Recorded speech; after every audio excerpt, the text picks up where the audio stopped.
And lastly, as promised, a special comment about the president's address last night. Only this president, only in this time, only with this dangerous, even messianic certitude, could answer a country demanding an exit strategy from Iraq by offering instead an entrance strategy for Iran. Only this president could look out over a vista of 3,008 dead and 22,834 wounded in Iraq and finally say, where mistakes have been made, the responsibility rests with me, only to follow that by proposing to repeat the identical mistake in Iran. Only this president could extol the thoughtful recommendations of the Iraq Study Group and then take its most far-sighted recommendation, engage Syria and Iran, and transform it into threaten Syria and Iran, when al-Qaeda would like nothing better than for us to threaten Syria, and when President Ahmadinejad would like nothing better than to be threatened by us. This is diplomacy by skimming. It is internationalism by drawing pictures of Superman in the margins of the textbooks. It is a presidency of cliff notes. And to Iran and Syria, and yes, also to the insurgents in Iraq, we must look like a country run by the equivalent of the drunken pest who gets battered to the floor of the saloon by one punch, then staggers to his feet and shouts at the other guy's friends, "Okay, which one of you is next?"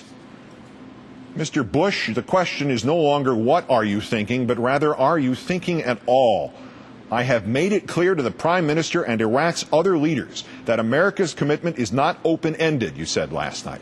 And yet, without any authorization from the public who spoke so loudly and clearly to you in November's elections, without any consultation with a Congress in which key members of your own party like Senator Brownback and Senator Coleman and Senator Hagel are fleeing for higher ground, without any awareness that you are doing exactly the opposite of what Baker Hamilton urged you to do, you seem to be ready to make an open-ended commitment on America's behalf to do whatever you want in Iran. Our military, Mr. Bush, is already stretched so thin by this bogus adventure in Iraq that even a majority of serving personnel are willing now to tell pollsters that they are dissatisfied with your prosecution of the war. It is so weary that many of the troops you have just consigned to Iraq will be on their second tours or their third tours or their fourth tours. And now you're going to make them take on Iran and Syria as well? Who is left to go and fight, sir? Who are you going to send to interrupt the flow of support from Iran and Syria? Laura and Barney? The line is from the movie Chinatown, and I quote it often. Middle of a drought, the mortician chuckles, and the water commissioner drowns. Only in L.A. Middle of a debate over the lives and deaths of another 21,500 of our citizens in Iraq, and the president wants to saddle up against Iran and Syria. Maybe that's the point, to shift the attention away from just how absurd and childish is this latest war strategy that is for the war already underway, not the one on deck. We are to put 17,500 more troops into Baghdad and 4,000 more into Anbar province to give the Iraqi government breathing space. In and of itself, that is an awful and insulting term. The lives of 21,500 more Americans endangered to give breathing space to a government that just turned the first and perhaps the most sober act of any democracy, the capital punishment of an ousted dictator, into a vengeance lynching so barbaric and so lacking in the solemnities necessary for credible authority that it might have offended the Ku Klux Klan of the 19th century. And what will our men and women in Iraq do, the ones who will truly live and die, during what Mr. Bush said last night will be a year ahead which will demand more patience, sacrifice, and resolve? They will try to seal up Sadr City and other parts of Baghdad in which the civil war is worst. Mr. Bush did not mention that while our people are trying to do that, the factions in the civil war will no longer have to focus on killing each other, but rather they can focus anew on killing our people. Because last night the president foolishly all but announced that we will be sending those 21,500 poor souls over, but no more after that. And if the whole thing fizzles out, we're going home.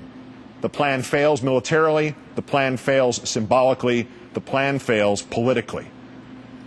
Most important, perhaps, Mr. Bush, the plan fails because it still depends on your credibility. You speak of mistakes and of the responsibility resting with you, but you do not admit to making those mistakes.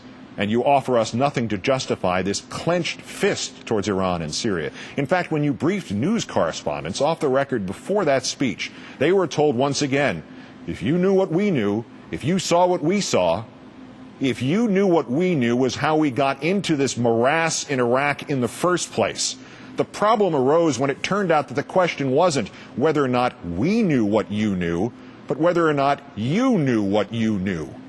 You, sir, have become the president who cried wolf. All that you say about Iraq now could be gospel. All that you say about Iran and Syria now could be prescient and essential. We no longer have a clue, sir. We have heard too many stories.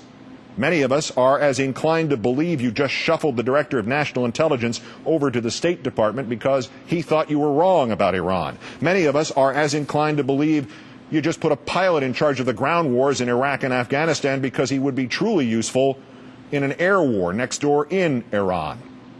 Your assurances, sir, and your demands that we trust you have lost all shape and texture.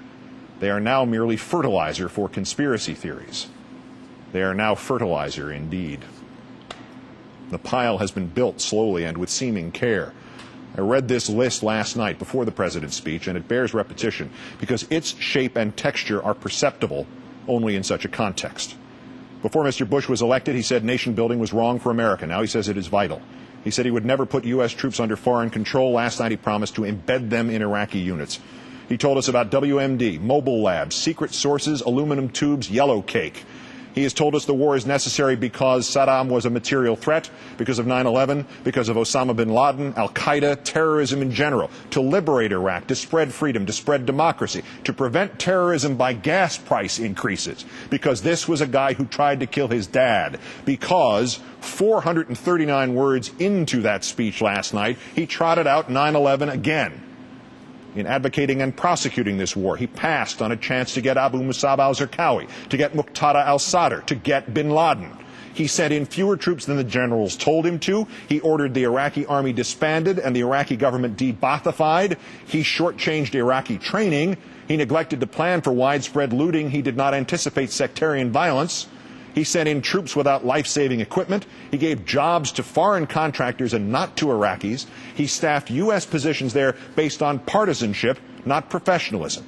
He and his government told us America had prevailed, mission accomplished. The resistance was in its last throes. He has insisted more troops were not necessary. He has now insisted more troops are necessary. He has insisted it's up to the generals, and then removed some of the generals who said more troops would not be necessary. He has trumpeted the turning points, the fall of Baghdad, the death of Uday and Qusay, the capture of Saddam, a provisional government, a charter, a constitution, the trial of Saddam, elections, purple fingers, another government, the death of Saddam. He has assured us we would be greeted as liberators with flowers. As they stood up, we would stand down. We would stay the course. We were never about stay the course. We would never have to go door to door in Baghdad, and last night, that to gain Iraqis' trust, we would go door to door in Baghdad. He told us the enemy was Al-Qaeda, foreign fighters, terrorists, Baathists, and now Iran and Syria. The war would pay for itself. It would cost $1.7 billion, $100 billion, $400 billion, $500 billion. Last night's speech alone cost us another $6 billion. And after all of that, now it is his credibility versus that of generals, diplomats, allies, Democrats, Republicans, the Iraq Study Group, past presidents, voters last November, and the majority of the American people. Oh, and there's one more to add to the list tonight. Oceania has always been at war with East Asia. Mr. Bush, this is madness. You have lost the military. You have lost the Congress to the Democrats. You have lost most of the Iraqis. You have lost many of the Republicans. You have lost our allies in this. You are losing the credibility not just of your presidency, sir, but more importantly, of your office itself. And most imperatively, you are guaranteeing that more American troops will be losing their lives and more families their loved ones. You are guaranteeing that. This becomes your legacy, sir. How many of those you addressed last night as your fellow citizens you just sent to their deaths? And for what, Mr. Bush? So that the next president has to pull the survivors out of Iraq instead of you? Good night and good luck.